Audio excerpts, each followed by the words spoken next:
beloved Boss Mike Cervera.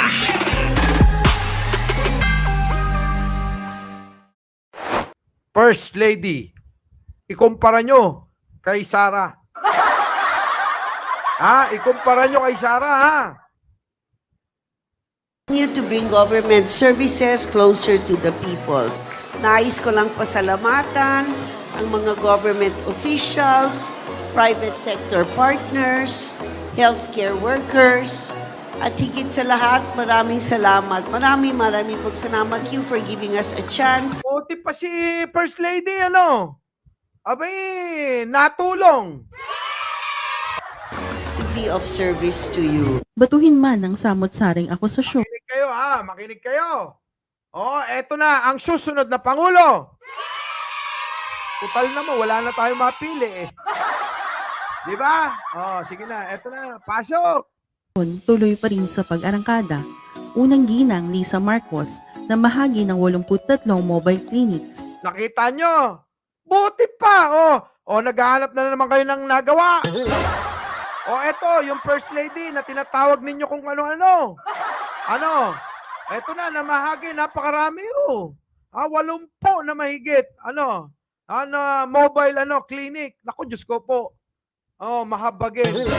Meron bang ganyan si Sara? Napakalaki ng budget. Wala man lang na ipamigay sa mga tao. Wala, sabi nila, walang proyekto yung mga Marcos. Wala ba? Eto na. Panoorin nyo ang aming susunod na Pangulo. Pasok. Madam First Lady, ipakita mo nga. Workers, at higit sa lahat, maraming salamat. Maraming pagsalamat. Thank you for giving us a chance to be of service to you. Batuhin man ng samot-saring akusasyon, tuloy pa rin sa pag-arangkada. Unang ginang Lisa Marcos na mahagi ng 83 mobile clinics. Nangako si First Lady Lisa Araneta Marcos na higit pang ilalapit ang healthcare system sa mga mamamayan sa pamamagitan ng pagkakaloob ng 83 bago at modernong mobile clinics sa 7 lalawigan sa Central Luzon, partikular na sa mga remote areas. Ang distribusyon ng mga Ayan wala na. Central Luzon naman to. Mga kababayan naman, maghintay lang kayo at makakarating ang ayuda at tulong ng gobyerno. Hanap ng mga ginagawa ng mga Marcos. Eto na. Maging ang First Lady nagtatrabaho, tumutulong sa asawa. Sa kabila ng pambabatikos ninyo at kung ano-anong mga masasakit na salita, eto, ang First Lady, panay tulong sa taong bayan. Ang mobile clinic ay bahagi ng collaborative effort sa pagitan ng unang ginang at ng Department of Health sa pakikipagtulungan na rin ng DILG, PCSO, ACT, Agri-Kaagapay Organization. Ang inisyatiba ay nasa ilalim ng libreng laboratoryong konsulta gamot para sa lahat o mas kilala bilang lab program na isang healthcare project na pinasimula ng supportive at compassionate na may bahay ni Pangulong Ferdinand Bongbong Marcos Jr. Ang mga newly donated mobile clinics ay mayroong examination, laboratory, x-ray facilities, gayon din ang mga medical essential gaya ng patient bed, infrared thermometer. Grabe, kita nyo naman ang ganda. Si First Lady nagtatrabaho. Yung Vice President natin, wala man lang tayong nakita. Humihingi pa ng 100 bilyon. Anak ng teteng na yan, hindi maipaliwanag yung pera na kinuha kung saan ginagasta. Pero ang ating First Lady, mga kababayan, kita nyo, natulong kay Pangulo. Siyempre, kasi alam nyo naman, dalawa lang ang kamay natin. Hindi kayang hawakan lahat. Kita nyo ang ating, ewan ko na lang. Sige, pasok! Ayan, ang laking tulong yan dahil marami tayong mga kababayan, alam nyo, nahihirapan pumunta ng ospital, pipila ng malayo, ng matagal. Napakahaba ng pila. Abay, aabutan ka na ng katapusan mo sa haba ng pila sa mga ospital. Grabe ka naman, Boss Mike, si Inday Sara, ang tagabantay ng budget ng DepEd. Binabantayan ba? Baka maubos ng iba. Eto na, kita nyo ha. Ganda, bagong Pilipinas. Kita nyo, no? Tapos, ang nakakalungkot mga kababayan, sa kabila, Archimedes ka rito. Ikaw naman, Sir Mike, marami namang nagawa si BP. Mag-TikTok, Alam nyo mga kababayan, ang nakakalungkot dito, binabanatan nila, Ani Ducaba, binabanatan nila ng binabanatan, Tito Heng, si First Lady, ngayon, mukhang tatakbo ng presidente. Konting sol-sol ko na lang CFM, Konting sol-sol ko na lang. Pass out. Patient monitoring, kabilang na ang electrocardiogram, ultrasound, Pampanga, Tarlac, Zambales. Ano ba yung iba? Bataan, Bulacan. Ano to? Nueva Ecija. Grabe kayo. Anong hinahanap ninyo? Halos lahat na lang bayan, probinsya.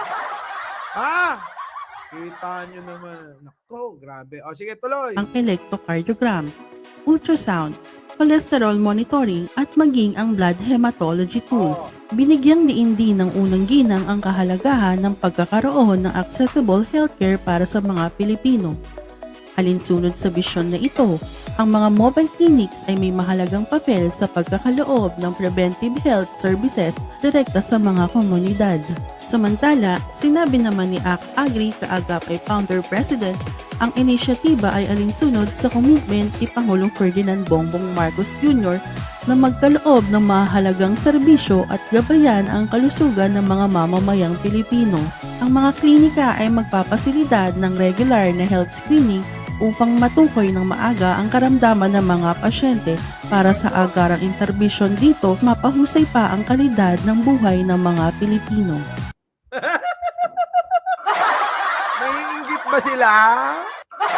Paano kasi ang haba-haba, umupo naman na sila sa gobyerno pero parang wala namang ginawa para sa mga tao. Imbis na iangat ang buhay, lalong pinahirapan. Di ba? Judge Seb, Rico, Marilyn Valencia, Alaarne Alzona, Sweet Scent, ano na? Wala na yung mga baby shit. Hanap kayo ng hanap. Kahapon yun, hanap ng ano ba nagawa ng presidente Bongbong nyo? Sa Teraba, sabi ko sa inyo, iiyak kayo Paghahandaan ko talaga di ba? Sige, tuloy. Today, we have over 1,500 registered patients, and I just want to thank everybody, both the public and private sectors who are here today. May isa pang gift pala yung aking asawa, isang mobile van na kompleto na nasa Roro ngayon, pero dadating in 3 days para ito, Dumayo, iniroro pa. Neo Pinoy, Oliva, Bitonyo, sa inyo. So, in that happy note, gusto ko lang sabihin, thank you very much for giving us a chance to be of service to you. Daghang salamat ho. Sama-sama tayo, babangon muli para sa bagong Pilipinas. Handa na ang 83 mobile primary care facilities na makakarating sa lahat ng probinsya para magbigay ng libreng serbisyo medikal. Grabe, no? Serbisyo medikal. Sisa. Grabe. Grabe. Pragging may ginagawa para sa bayan, Prag daw si Apple, pero pragging may ginagawa, Ano? Diba? Shoutout dyan sa UAE, sa atin, Nakakalungkot talaga. Nalulungkot ako para sa mga Duterte, nasasaktan sila. AgriLife Vlog UK, shoutout dyan, Marcos pa rin. Lula nito ang iba't ibang medical equipment tulad ng mobile digital x-ray machine, ultrasound machine, hematology analyzer, binocular microscope, clinical centrifuge, ophthalmoscope, Regent refrigerator, at iba pang kagamitan para masiguro ang wastong resulta ng laboratory test. Sa katunayan, sinimulan ng ipamahagi sa mga lokal na pamahalaan ang mobile primary care facilities tulad ng naganap na seremonya sa Kapitolyo ng Pampanga. Dinaluhan ito ng mga lokal na opisyales mula sa mga karatig na probinsya kung saan tinanggap nila ang mobile clinics.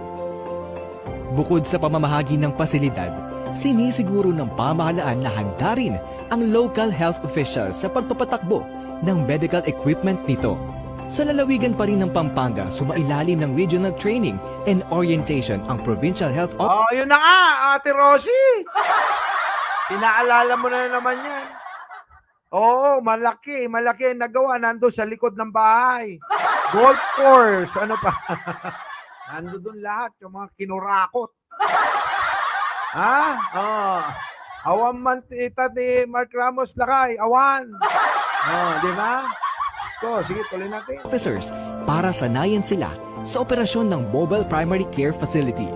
Buong bansa ang serbisyo ng libreng laboratorio, konsultasyon. Buong bansa ito, ha? Huwag na kayo magtatampo. Huwag na kayo magtatampo.